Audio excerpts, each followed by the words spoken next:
Episode 43ல ரம்யாவோட காலேஜை காட்டுறாங்க. அங்கே வந்து ஃபுட் ஃபெஸ்டிவல் நடக்குது. அங்கே ரம்யா எல்லா திங்ஸையும் எடுத்து வச்சுட்டு வெற்றியை காணோம் டென்ஷனாக தேடிட்டு இருக்காங்க. அப்போ வெற்றி வந்து லேட்டாக தான் வராரு. லேட்டாக வந்தோடனே ஏன் இவ்வளோ லேட்டாக வந்த அப்படின்னு சொல்லிட்டு ரம்யா ரொம்ப கோவப்படுறாங்க. அப்போ வெற்றி சொல்கிறாரு, நான் லேட்டாக வந்ததுலேயும் ஏதாச்சும் ஒரு நல்லது நடக்கும், நீ கவலைப்படாத அப்படின்னு சொல்கிறாங்க. சொல்லிகிட்டே இருக்கும்போது பார்த்தீங்கன்னா ஒரு ஃப்ரெண்டை வந்து கேட்குறாங்க, ஹே என்ன டிஷ் டீ பண்ண போகிறேன் அப்படின்னு கேட்டோடனே ரம்யா சொல்கிறாங்க, நான் வந்து இந்த மாதிரி ப்ரௌனி பண்ண போகிறேன் அப்படின்னோடனே, ப்ரௌனியா, எல்லாருமே ப்ரௌனி தாண்டி பண்ணுறாங்க, இது என்ன ப்ரௌனி ஃபெஸ்டிவலா ஃபுட் ஃபெஸ்டிவலா அப்படின்னு சொல்லிட்டு அந்த ஃப்ரெண்டை சொல்லிட்டு கிளம்பிடுறாங்க.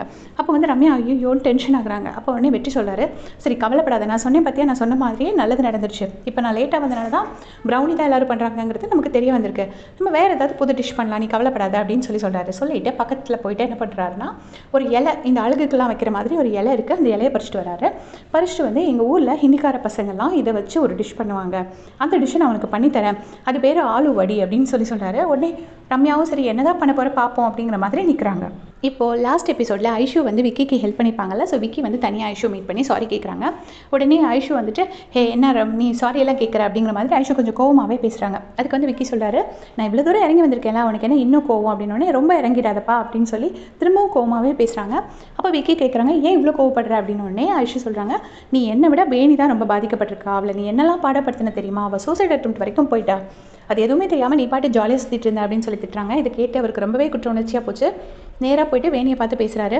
நீ சூசைட் அட்டெம்ப்ட் வர பண்ணிட்டேன்னு ஐஷு சொன்னால் எனக்கு ரொம்ப கஷ்டமாக இருக்குது, ஐம் சாரி டி அப்படின்னு சொல்லும்போது வேணி வந்து அவங்க சாரி அக்செப்ட் பண்ணல. பட் இது எல்லாத்தையுமே வந்து தூரத்துலேருந்து ஸ்ரீநிதி பார்த்துட்ருக்காங்க. அவங்க அப்படியே கொஞ்சம் பேடாக ஃபீல் பண்ணுறாங்க. திருப்பவும் இவங்க 3 பேரும் ஒன்று சேர்ந்துட்டாங்க போல இருக்குங்கிற மாதிரி பார்த்துட்ருக்காங்க. அப்போ வந்து வேணி சொல்கிறாங்க, நீ தெரிஞ்சிட்டங்கிறதுக்கு எனக்கு ப்ரூஃப் வேணும், அப்போ தான் என்னால் உன்னை நம்ப முடியும் அப்படின்னோடனே விக்கி கேட்குறாங்க, என்ன ப்ரூஃப் வேணும் சொல்லு, நான் தெரிஞ்சுட்டேன், உனக்கு எப்படி ப்ரூவ் பண்ணுறது அப்படின்னோடனே, அதெல்லாம் எனக்கு தெரியாது, உன்னை நான் அவ்வளோ சீக்கிரம்லாம் ஏற்றுக்க மாட்டேன் அப்படின்னு சொல்லிட்டு கோவமாகவே பேசிட்டு கிளம்பிடுறாங்க. அப்போ வந்து விக்கி சொல்கிறாரு, நான் எவ்வளோ நல்ல பையனை மாறினேங்கிறது நான் உங்களுக்கு ப்ரூவ் பண்ணி காட்டுவேன் அப்படின்னு சொல்லிட்டு ஐஷுக்கிட்டையும் வேணிக்கிட்டையும் அவர் சொல்கிறாரு.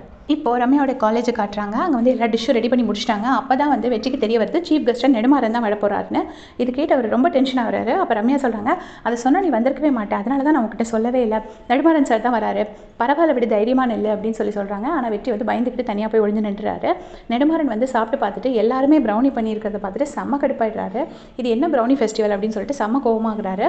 அப்புறமா வந்து ரம்யாவோட டிஷ்ஷை சாப்பிட்டு பார்த்துட்டு, ரொம்பவே நல்லா இருக்குமா அவனோட டிஷ், கொஞ்சம் கூட சால்ட்டோ எதுவோ ஒரு பிஞ்ச் கூடவும் இல்லை, ஒரு பிஞ்ச் குறையவும் இல்லை, பர்ஃபெக்டாக பண்ணியிருக்கேன் அப்படின்னு சொல்லி ரொம்பவே அப்ரிஷியேட் பண்ணி கிளம்பி போகிறாரு. கடைசி ப்ரைஸ் டிஸ்ட்ரிபியூஷன் நடக்குது.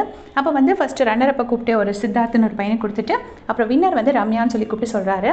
சொன்னோடனே ரம்யா ரொம்ப ஹாப்பி ஆகிட்டேன், எனக்கு ஒரு 2 மினிட்ஸ் பேசணும், இது எல்லாத்துக்கும் காரணம் வந்து வெற்றி, அவர் தான் இது எல்லாத்தையுமே எனக்கு செஞ்சு கொடுத்தாரு அப்படின்னு சொல்லி வெற்றியை ஸ்டேஜுக்கு கூப்பிடுறாங்க. இதை கேட்டு வெற்றி பயங்கரமாக பயந்துக்கிட்டே வராரு. நெடுமாறனுக்கு என்ன பண்ணுறதுனே தெரியல, வழியே இல்லாமல் ஹேண்ட்ஷேக் பண்ணுறாரு.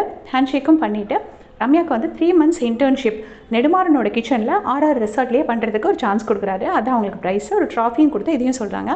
இதை கேட்டு ரம்யா ரொம்பவே ஹாப்பி ஆகிடுறாங்க. அப்புறமா நைட்டு தள்ளுவண்டி கடையில் எல்லோரும் நின்றுட்டுருக்காங்க.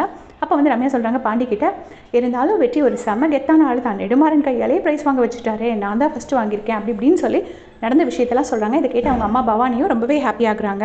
அப்போ பாண்டி சொல்கிறாரு, ஐஷு இப்போ முன்ன மாதிரிலாம் இல்லைடா, இப்போ வந்து ரூம் சர்வீஸும் செஃப் டீமும் தனித்தனியாக பிரிஞ்சுட்டாங்க, இப்போ ஐஷு விக்கி அதுக்கப்புறமா இவங்க வேணி 3 பேரும் பழையபடி ஒன்று சேர்ந்துட்டாங்க அப்படின்னு சொல்லிட்டு இருக்காரு. இது கேட்டு ரொம்பவே அப்செட் ஆகி கேட்டுட்ருக்காரு வெற்றி.